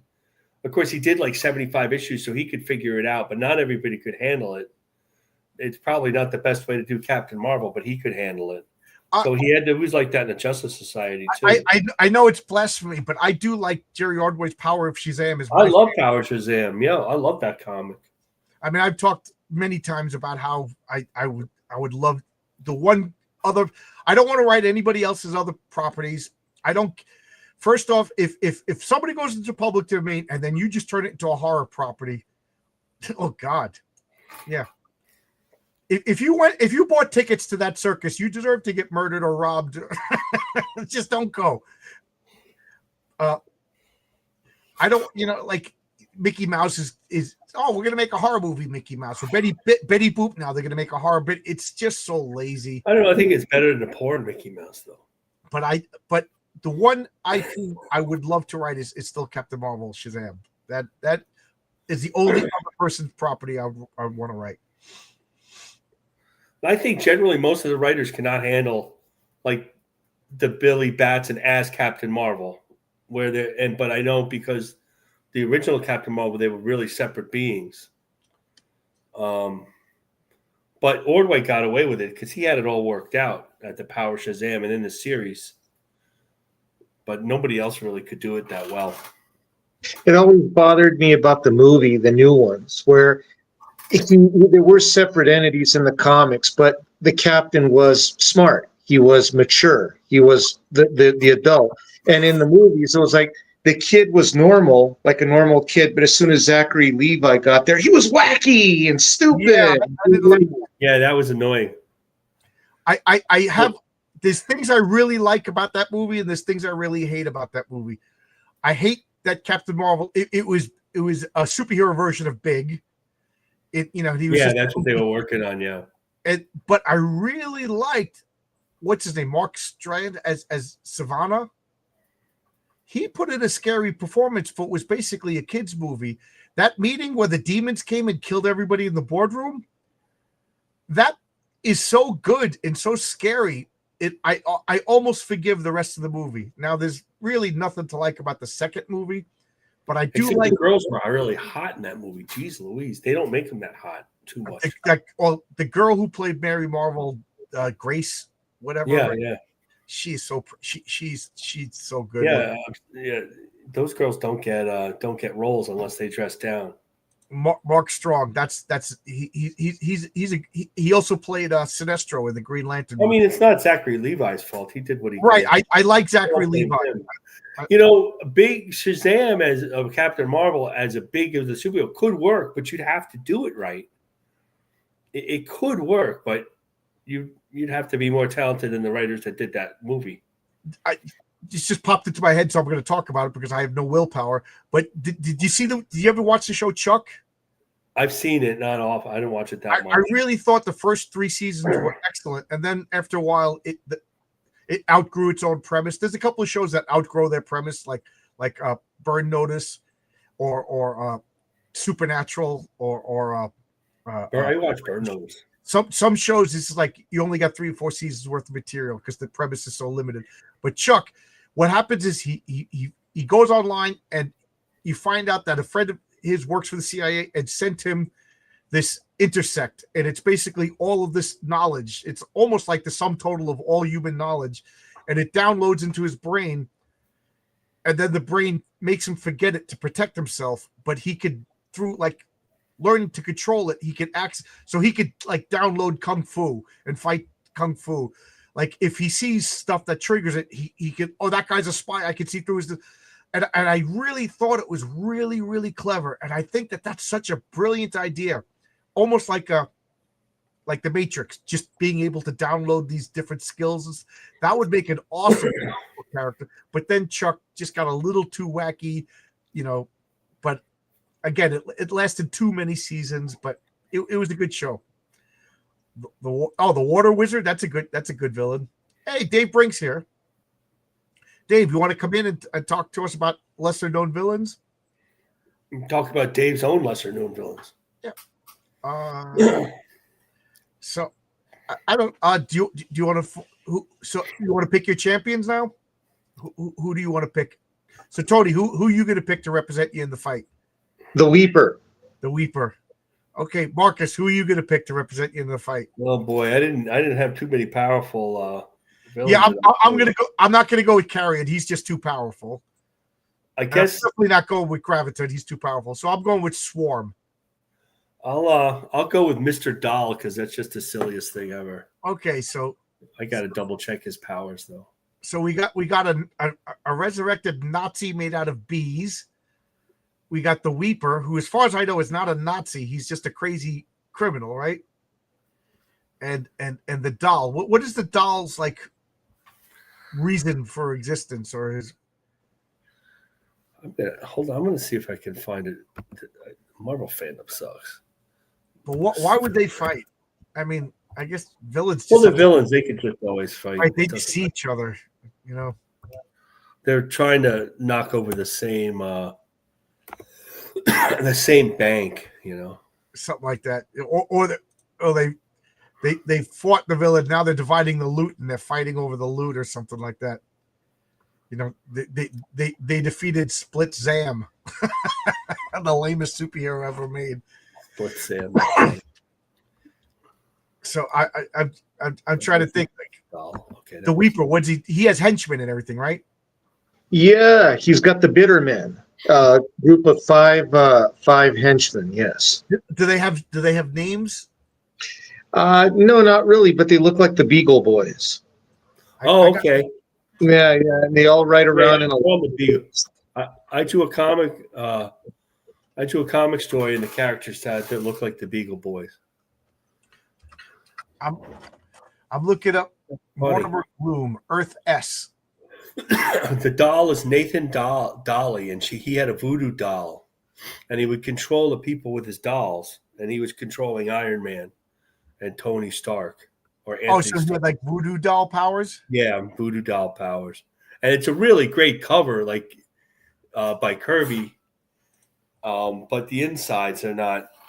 Either Ditko just did layouts, but he did that. He did introduce he rearranges this clay doll. He has a clay doll, kind of like the Puppet Master. So he's a clay doll that resembles Iron Man. He starts squeezing it, and Iron Man starts, of course, back then, of course, Iron Man, the least powerful Iron character in history, would be like, "Oh no, my heart," and squeeze it, and then he got the redesigned armor, and that guy didn't have the doll for it, and Iron Man defeated him. But he was like the Puppet Master. You're right. Iron Man, early Iron Man, like half the comic was him crawling on the floor, reaching for an outlet. Even Archie Goodwin comics, the early Iron Mans are supposed to be really good, like at 1 through 20 or 25. And eventually Archie Goodwin couldn't take it anymore, and he solved the heart problem. Yeah. But Iron Man and Captain America, if you start looking at all the covers through the 70s, they were always getting beat up and defeated on their covers. Iron Man's always like this. It's Iron Man, the melter half, he's half naked because they melted half his armor off. Now he just crushes people, Yeah. Yeah, they didn't really update. It was Michelini and Layton and John Romita Jr. who they really brought Iron Man more. So Bill Mantlo wrote a nice Iron Man. So I'm seeing these three villains. They're in like a dingy warehouse, like over by the docks. That's where all of these villains do their nefarious deeds, and they're splitting up the loot. And the bitter men are just like, where's our money? And like the doll is just like, no, we're splitting it three ways. And the bitter men like, no, we should split it. There's 5, 6, 7. We should split it 8 ways. And Swarm's just like, what? Okay, let's split it 40,000 ways. I got 40,000 bees. So and the doll's like, let's not split it at all, and starts taking control of everybody.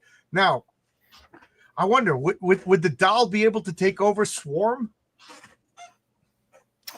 If he has a doll of Swarm, yeah. He uses his magic show to take over whole companies, so he's really kind of powerful. Yeah, so Iron Man had to trick him using his new suit of armor. So, Tony, how do you think this fight would go? I think that the Weeper would carefully assess the situation, check all the variables and double check them, find out everyone's weakness beforehand, plot ahead, make sure he's got things that he needs stashed away in the bar, and he would defeat the both of them.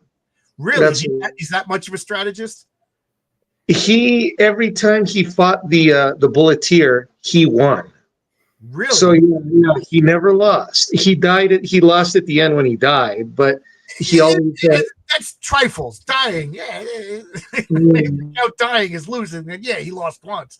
But that's pretty interesting. So, I mean, Swarm has an obvious weakness. Smoke puts bees to sleep. So I think Ghost Rider used a lot of fire and put him to sleep. And then Peter Parker, Spider-Man, webbed him up, and then they removed the queen. So all the I remember that, yeah. And then the skeleton fell down. So I'm taking your word on this because I don't know the Weeper, but he would probably think of this. I'm dealing with this. I'm sure you have one of those guns that people that have apiaries have, where they blow the smoke. Yeah. So how would he deal with the doll? What do you think? How would he deal with the doll? I'm sure he would find a way to get one of those voodoo dolls away from him and repurpose it to make it look like the doll man, so he could just stab him through the heart. Well, and he would be weeping, bawling tears all while doing it, just going, ah. And does he say, like, I'm so sorry? Like, exactly. I gotta look this guy up. Well, the Tiger Man's even better, though. But is he Canadian? The Brave and the Bold. You'll see him right there. That's the Weeper right there. Is he Canadian? Does he apologize all the time? Right. He's. They show it in the episode. They show his earlier adventures with Bullet Man. How he's like committing all these robberies, getting away from the police, killing everyone, and he's all of his gangs going, "Yeah, we won," and he's over there going, "Oh my God, I'm so sorry what I did." Yeah, it's really creepy. I gotta look this up. I like this I'm guy. just looking up the images now. Yeah, I remember him from the TV show. Yeah, he was always crying. He wears a top hat and long hair. Those Captain Marvel villains were always unique. That was the thing about Otto Binder. That man had an imagination you wouldn't believe. It's a shame that a lot of those old Captain Marvel comics are never going to be reprinted, because of the racism of the day. What was he had like a, for lack of a better term, he had like a Pickaninny sidekick character. Yeah. It's not just that. It's the way the Japanese were treated. They were part of Mr. Mind's Monster Society of Evil. Yeah, and that's supposed to be the greatest saga. Yeah, and you had like 3 Japanese scientists there, and they were all, the classic depiction of the Japanese. DC's sitting on a gold mine, and they will not touch it with a 10-meter. That's like the first continued story ever. And it wasn't in every issue, but a little bit it was in every issue. Like he'd have other. And when they did the Treasury edition, a lot of the stories were in there back in the 70s when they could repeat it. Oh wow! I bought this 25 years ago. You could sell it for like $60 or something like that, and I still have it. Yeah, I have this. The monster. Wow. Yeah, that's quite expensive. That's very rare. They're never going to reprint that. That's like gold. Hold on to it. They tried to do it. They take it down every time. I want to get like I never do this, but since it's so valuable, I don't even want to open the shrink wrap for it. And I want to get like a soft cover reprint, but I kind of forgot about it until Marcus just said the Monster Society. They won't reprint it. They tried to do it a few years ago, and they won't do it. They'd say if they put it, they even wanted to put in, this is the depiction, the usual stuff, and then they chickened out, and people are waiting for it because it's this great story. It's like the top of Captain Marvel stuff. And that's where they came up with Mr. Mind, right? Or Mr. Mind came out originally. He was a voice on a radio, right. And then the big deal was he was a little teeny tiny worm. He was creating all this stuff. And later on, it's revealed that he reconstitutes the second Monster Society of Evil with Hideki Tojo, Adolf Hitler, and Benito Mussolini. So they're part of the team. So they came out with, when I was a kid, I got somehow I had a lot of Treasury editions, and they had 2 Treasury editions for Shazam. One was just the regular one with he has Billy the Classic. He has his armor, but Captain Marvel has his armor around Billy Batson, and the other one was the photo cover from the TV show, the Saturday morning live action. And they reprinted a lot of those stories in there because they didn't care back in 1974, but they care now. And so I read some of them. When I have memories of that, I have vague memories of those stories. Yeah.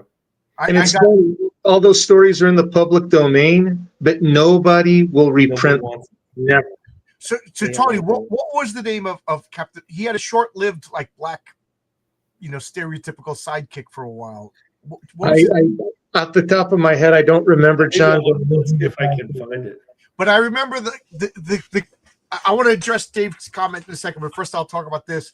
But I remember they were going to do hardcover editions, reprints of Captain Marvel stories, and they were going to be like $50 hardcovers, and they were going to edit out that character.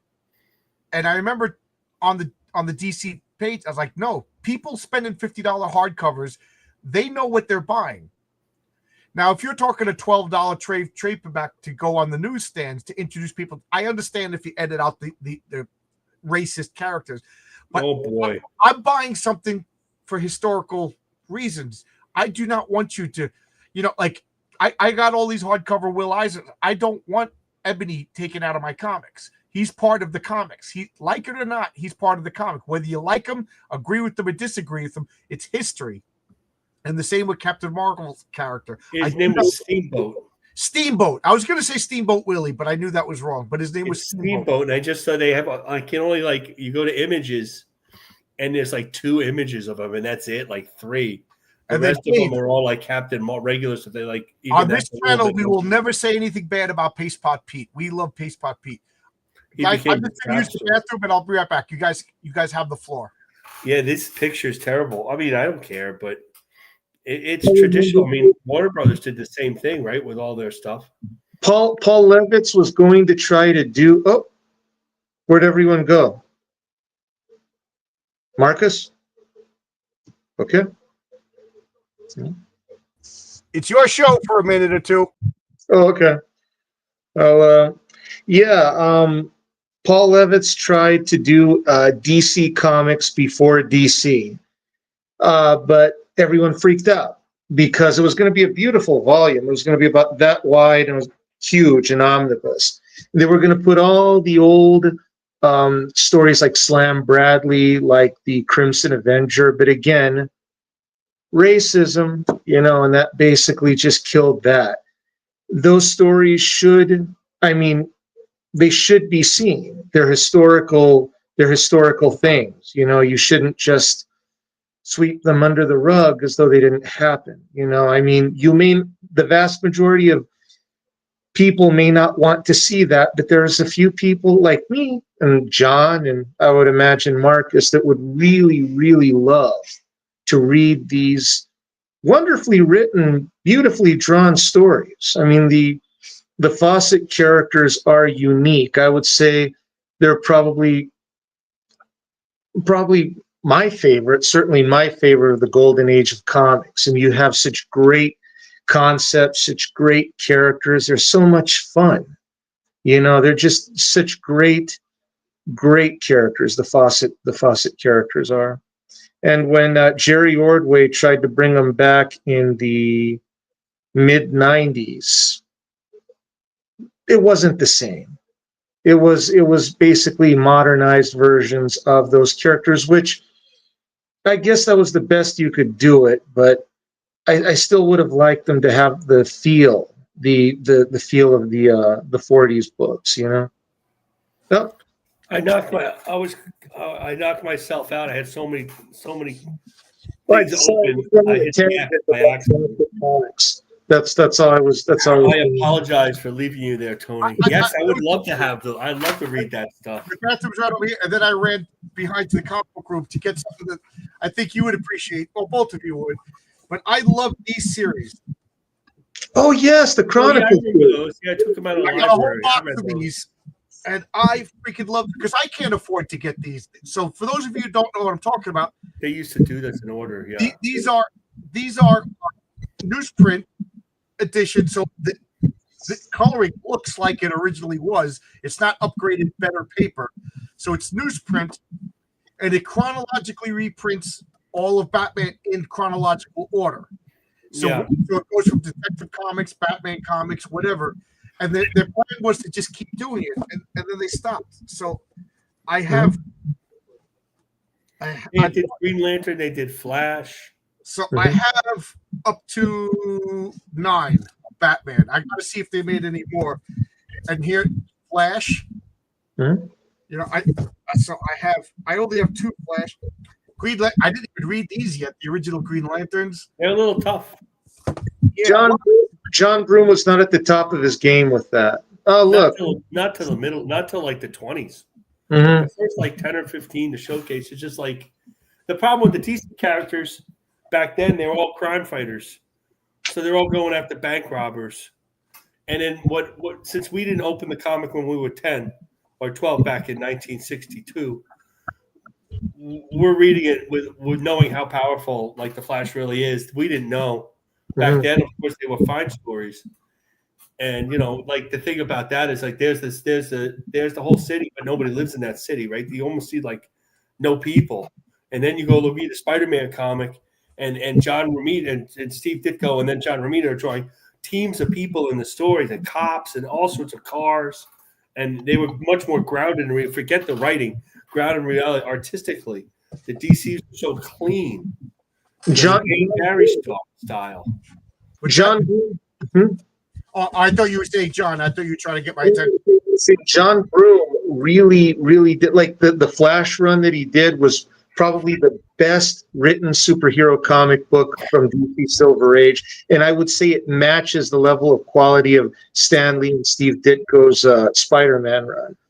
The thing of it is, his run, John Broome's run on Green Lantern sucks, in my opinion. Like, with the exception of Sinestro, the Weaponeers of Cord. Well, the idea that back then they would all the science fiction stuff they involved, the Weaponeers, Sensational, the bringing back the fight between original Green Lantern, like by issue 20, the concepts were there.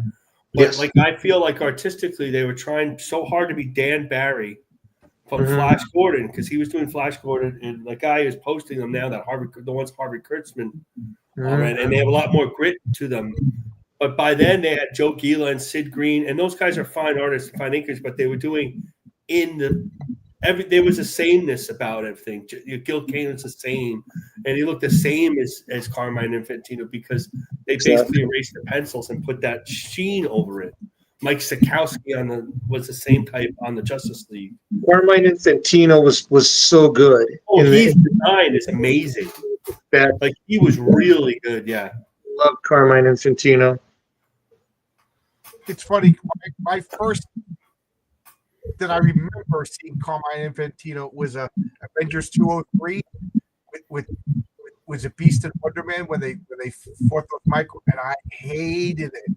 Yeah, and by then it wasn't the same. He wasn't the same. Yeah, I know, and I was always like, because my first experience to Steve Ditko, I think it was Mike Knott's annual #1, and it was Ditko's, mid-80s, and he half-assed it. It was terrible.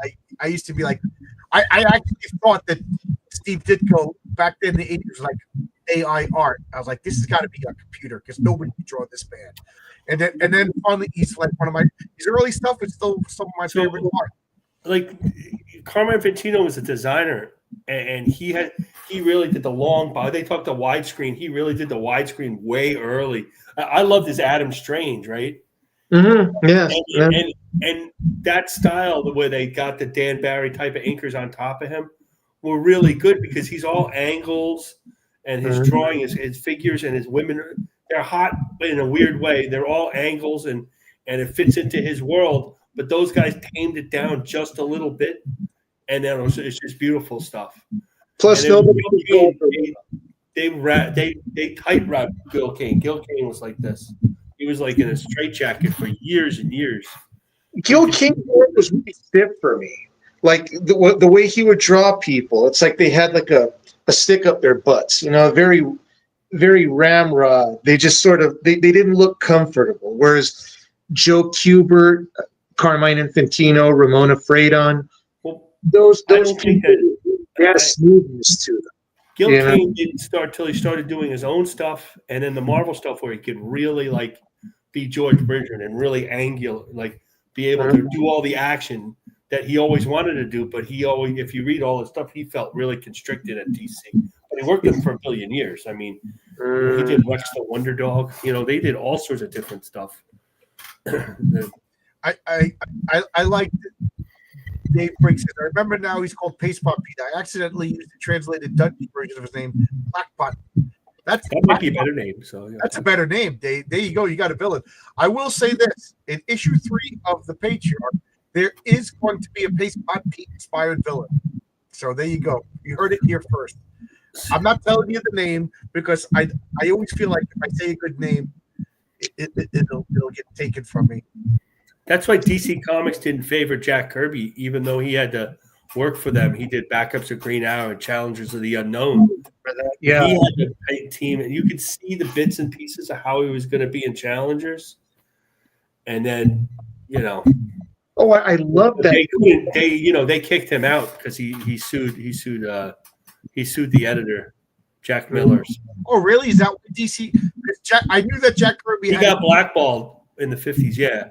Mm-hmm. So they created that comic strip that Wally Wood inked on him. What's Space that? Walk or something? Yeah. Wally Wood, Dick Ayers.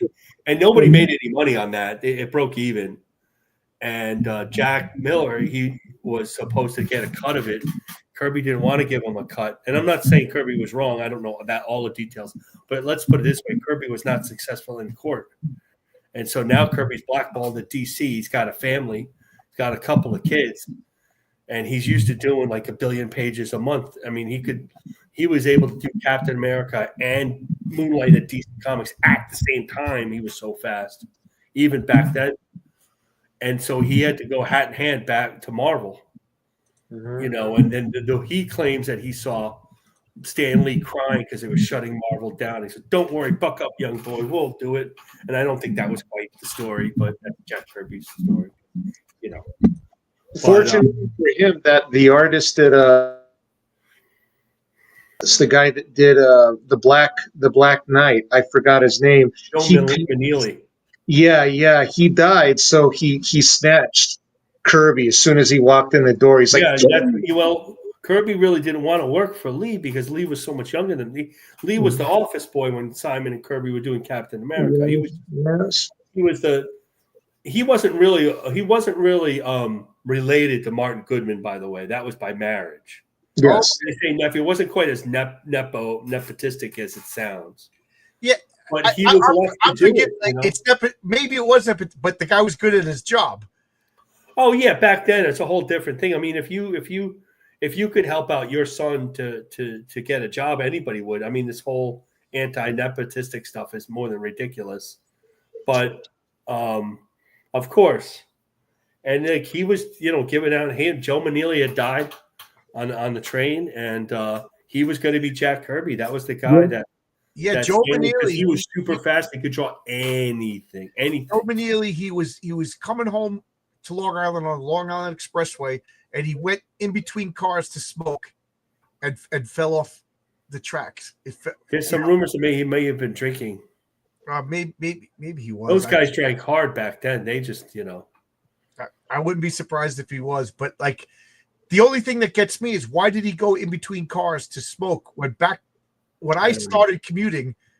You could smoke on the train. You could smoke on the train. It was like death going on the train. They had smoking cars, and if you had to walk through the smoking car, you're like, "Oh, this is terrible." Yeah, I don't know what was worse, the bum stench of the subway or the smoking car. The smoking car is pretty bad.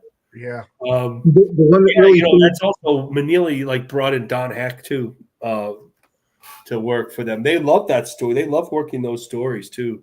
They didn't really want superheroes. They weren't doing any superheroes because Marvel or Atlas was a copycat company. They just rode the trends. Talking about mysterious deaths in comics, the one that still baffles me is Jack Cole. That is the most suicide, but nobody knows that much information.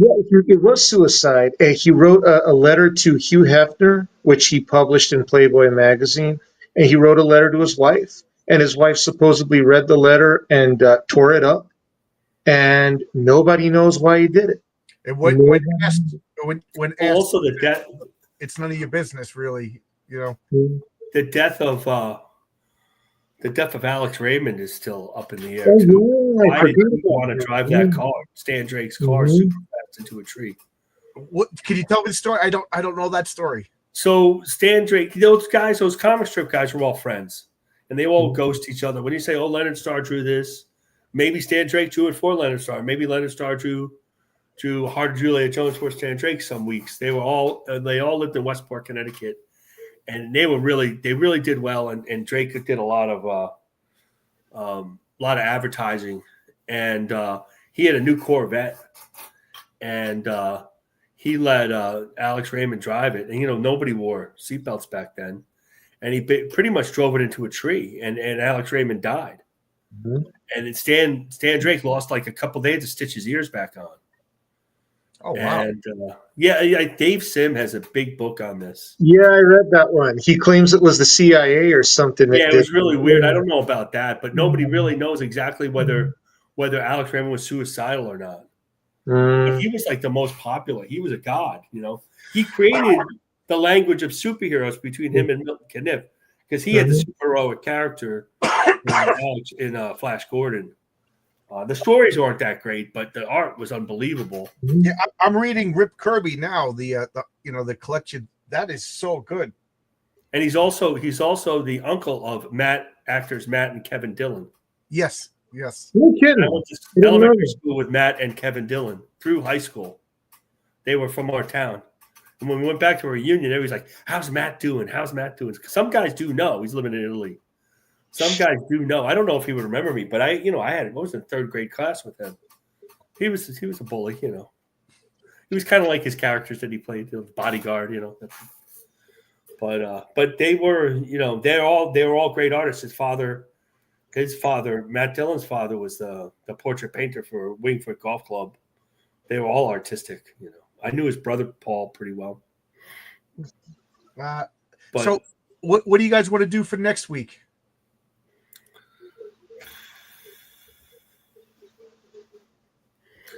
We could do. And next week will probably be at 8:30. What about or maybe 7:00, whatever everybody wants. I probably holiday-themed comics. What's that? Holiday themed comics. Like Beer with the Devil. That takes place in Christmas time. Or I don't know. Jack Kirby did a 4th of July special. Marvel Team Up took place during Christmas too. Number 1. Yeah, there was. Didn't Franklin meet Santa Claus or something? Franklin Richard? Yeah, they did that too. Yeah, I'm sitting here looking at a Deadman trade paperback, and I was trying to maybe we could make a match for Deadman. Oh, that'd be nice. My sister sent me for the volume 2, which everybody's read the volume 1 books. Those are the famous Deadman. These are not as like Neil Adams drinks George Tuska. That's pretty interesting. Like Deadman's a really unique character. So who would he fight? How about Death Heroes? All right, Death Heroes. That's fine. I like this. Characters whose motif is death or. I like how we've morphed into more characters, like a lot of characters to talk about instead of one, because it was getting hard not to repeat. So this has really worked out. So we'll talk about like death character. Okay. All right, so we'll do that. You could talk about Neil Gaiman's death. You probably know most about that one. Yeah, Sandman. I don't want to start naming names because because some of them you get like, oh, he doesn't count. Yeah, he does count. But I'm just saying you know more about that than me. So, hey Marcus, did you ever like the Kelly Jones Dead Man series? Did you ever read that? That was Mike Barron's first series, one of his first series. Yeah, the way he drew the Dead Man was so disturbing. He was all like skin and bones and everything. Yeah. I was always fascinated. Well, I guess we'll be talking about Dead Man next. But I love the idea that he was this ghost that nobody could see, and he would possess people. Like again, I talked about it a few times. Like the whole taking over somebody else's mind is something that's like terrifying to me. And the fact that he was a good guy who did it, was a twist. But my favorite thing is there was a city that he went to where he became embodied. You know what I mean? Like, I remember that. Yeah, I vaguely remember that. Or something like that. He would go there and he would have a body. Mm-hmm. So like, and I forget, was everybody else like him? Were they ghosts or whatever, or is it the goddess that resurrected him? Ramakrishna Ramakrishna existed there, or something like that. And I always thought, like, why not just stay there? But Yeah, he's a Carmine Infantino character. yeah, he's an interesting character, Dead Man. Yeah, Boston Brand. Yeah, I remember Well, that's a great name too, Boston Brand. and he had no face underneath because he was like a skull underneath. His brother was called Cleveland. Yeah, His brother was Cleveland Brand. Yeah. Well, we can repeat ourselves next week. There you go. Yep. John, have I seen Matt Rhodes' Dead Gods? It's an antediluvian Kickstarter. No, I haven't. If you send me a link on Twitter or in the comments here, don't send it in this chat because I won't. It's hard to find stuff in the chat once I'm not going to scroll through it 3 hours. The chat, you can't see the whole chat most of the time anyway. You can't go all the way back. So if you put it in the comments or send me a private message on Twitter or johnslongbox@yahoo.com, I'll check it out. I'm not saying I'm going to back it, but I will definitely check it out. So, anything anybody want to say before we close it out? We've been talking. It's almost 2 a.m. I know Marcus is dying. Yeah, well, yeah, I've been up since like 5:30. But Heroic Tales is still available. Yep, so go to my comics, and you can order that. For those of you who missed at the beginning, I'm still fulfilling. I'm a one-man show. I've been working a little extra shift. I'm not trying to make excuses. I'm just explaining myself. I'm a little less than halfway done. About a bunch of people are getting pictures of them on Twitter. Proof that they've been mailed. I promise by the end of the 4-day weekend, Thanksgiving weekend, I will have everything out. I got no excuses for 4 days. My wife and I aren't going anywhere on Thanksgiving. Oh, here's one last question. Do you guys actually like the traditional Thanksgiving dinner? This was the topic for today. I love it. I do. I love it. I like it. I like turkey. I like the cranberry sauce. I like all that stuff. Yeah.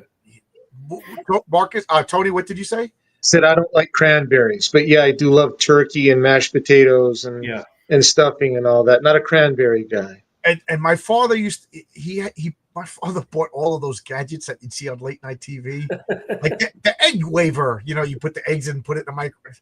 Dad, I don't know. I thought it was looking at, but he bought this. It was like a wand. So I know people are going to clip this and make fun of me, but go ahead. It looks like a dildo, and you put this in, and it would dice up like turkey and chicken and stuff, and it would make it almost like a paste. And he made the best turkey salad sandwich. Like as much as I love yeah, that would work great. Afterwards, he made turkey salad sandwiches that since my mother died, I haven't had chicken cutlet parmesan, and I haven't had a turkey salad sandwich because nobody did it better than him. My mother made a huge pot of turkey soup if we weren't going to our cousin's house, separate cousin. And what would happen is we would go to our cousins, like the local or something, local cousins, or we'd go down to my cousin in New Jersey. And then the next week we'd have a smaller Thanksgiving just for us because she could cook the turkey without it getting dry, but her sister couldn't. Tony, do you have green chili on Thanksgiving? As a matter of fact, we do. And Pasoli, yeah. And we're going to be making. You mentioned something last week or maybe 2 weeks ago, and I thought you were talking about Pasoli, and I could not remember the word to save my life. And then right after we ended it, my wife came down because you were talking about Pasoli, and I forget what you were mentioning, and I said, "Oh yeah, that's Pasoli," and you were like, "Nope." But Pasoli, it's like a corn-based food, right? Mm-hmm. Yeah, that's what I was thinking about. I love that. I avoided it because it doesn't look appetizing, but I love Pasoli. I love all the New Mexico. When I went to New Mexico, I was like, you guys are nuts. Knock it off. By the time I left, I was just like, I want to bring all this food with me. I really do miss it. I want to bring my wife out to New Mexico. We got to go to the Frontier Diner. Mm-hmm. I want to go to the Frontier Diner, but I don't know when I'm going to New Mexico. What's the burger place that I like? Bob's Burgers. Bob's Burgers. Oh my God! The Ranchero. What are you talking about? Is it Hurricane or Disasters? The burrito place. Hurricanes. Yeah. Hurricanes, and they have a disaster burrito. Mm-hmm. And we used to call it the infant in college because it was the size of an infant, and it was served in a trough. Yeah. And then they would put curly fries on top of it, and then just cover it with red chili sauce and then cheese. It was disgusting, and I loved it. cranberry sauce jelly is a must for things. I did not like cranberry sauce. I'm not joking. Until maybe about 6 or 7 years ago, when I was working in Manhattan, and we were in the lobby of the building that we were working in. It had like an expensive frou-frou coffee shop, and they had what they called the the Thanksgiving sandwich. And everybody You put got to get the Thanksgiving sandwich, and I'm like, all right. So this was 6 years ago. This sandwich was $18.50. It's Manhattan. Probably And $32.50. It was this big. It was turkey, stuffing, mashed potatoes, cranberry sauce, everything, like coleslaw, all on a sandwich. Oh my God. But you couldn't go back to work. I was like, guys, you could eat this and go back to work. Like I could maybe manage half of it and get back to work, but so I'd wrap the rest up. But but they put cranberry sauce on it, so I was like, oh, I kind of like this. So that was the first time and here's something funny. I was talking earlier about I pitched the idea to Matt Barr, and he didn't like it because it's too gloomy. So Marcus, you'll like this. You know Lieutenant Blueberry, right? Yes. Okay, so I was thinking of Lieutenant Cranberry. And now cranberries, if you know, they grow on the ground. They grow on the surface of the water. They are literally the lowest hanging fruit. So I was just thinking, make the crudest, stupidest, like fart jokes, poo poo pee pee kind of jokes, humor for Lieutenant Cranberry. I just think that would be the funniest thing. That sounds pretty good. That sounds real good. But you should get somebody that can sort of approach Mobius's art style to draw it for you. Well, Matt Barr could do it. I was thinking of like somebody who could do like Mad Magazine, Jack Davis kind of stuff. Matt Barr would be good for that, actually. Yeah, he hasn't gotten back to me with that. Yeah, Matt would be good for that. But Matt and we're going to do another comic. It's not going to be in Long Box Comics, and I don't want to tell the premise of it yet. But no, that's all right. But one day he was streaming on a Sunday afternoon, and I was at work on a Sunday. We do work once, and I was in an electrical closet, and I just joined the stream. We had a break, and I was talking, and behind me was all this pipe work and everything. And Matt being an artist, and I see it all day long. I don't even pay attention. You don't even think about it, right? Right. He was looking at all the pipe work. He's like, "That's so cool. Look at all." So I had to turn the phone around and show him all the pipe work and everything. So he messaged me later. He goes, "Can we do a comic book about that pipe work?" I'm like, "What are you, out of your mind?" Like, so we've been going back and forth for like a couple of months. I think we finally have an idea, based on piping and making pipes and stuff like that. So the secret society of plumbers or electricians that keep New York running and also fight monsters. No, I don't want to tell the prep because I didn't write the story yet because me and Matt are going to be the it's not going to be he's working for me. It's us together. So it's Matt. You gotta make sure he. So I told him let me finish fulfilling, and then we'll get on. We'll have some conversation. But we've been back and forth coming up. He actually started drawing characters and stuff. So this should be good. The problem is it's going to be a little funny, and funny is hard to write. Well, Matt will be able to do it. He'll be able to draw it. He can draw anything. He can draw anything. He's so talented. Yeah, I'm going to go to bed now. So, Heroic Tales, you could still get some while the getting's good. Issue 1 is I'm hoping that by the time I do Patriarch number 3, I sell out of issue number 1. And I already commissioned a second printed cover that I might use as like a trade paperback of you know what I mean, something like that. But the cover is so good, I want to show it, but I don't want to spoil it until it's time to spoil it. You guys are gonna love this cover; it's so good. There you go. Still got issues that you could purchase if you go to Fund My Comic. I'll put the link one more time. Here is that. And we'll see. This Sunday, I'm going to pre-record Sunday comics. So if you comment or anything like that and I don't respond, don't get, So tomorrow I think it's X-Men 111. I'll do it normally and then release it because I got to go to work Sunday because whatever. Don't want to turn. It's double time. I don't want to say no. But anyway, you can't say no. Very rarely work Sundays, so if I say no, then they're never going to offer me a Sunday again. All right. Anything you want to bring up, Tony? Yeah. Go watch Marcus draw stuff. Go buy June's comic. There you go. Well, we're supposed to have Peter Gilmore on. Oh, cool. Tomorrow, the studio at Don's Draw stuff, but Don has the flu, so it's a little up in the air. Oh, okay. He hasn't announced that. It might move to somebody else's channel. He always tries to get on mine. I'm not able to. I could, but this is like a work computer, so I'm not exactly sure what I can do with it. If I ever, have to really get a real computer and a real microphone and camera, and you're gonna have to get a StreamYard account or something like that. Yeah. I think, but I think that Omer Glitch could do it.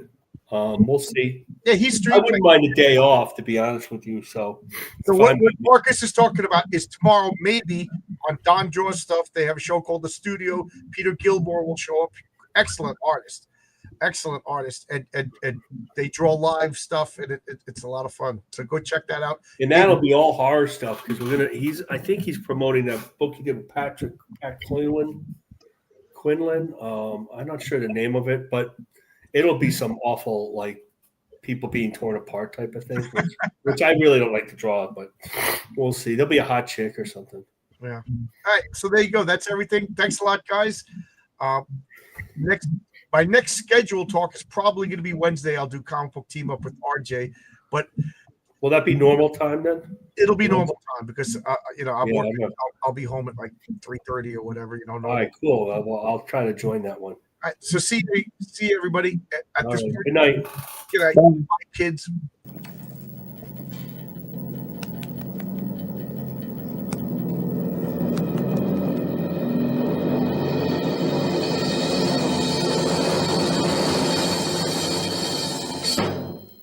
Goodbye, kids.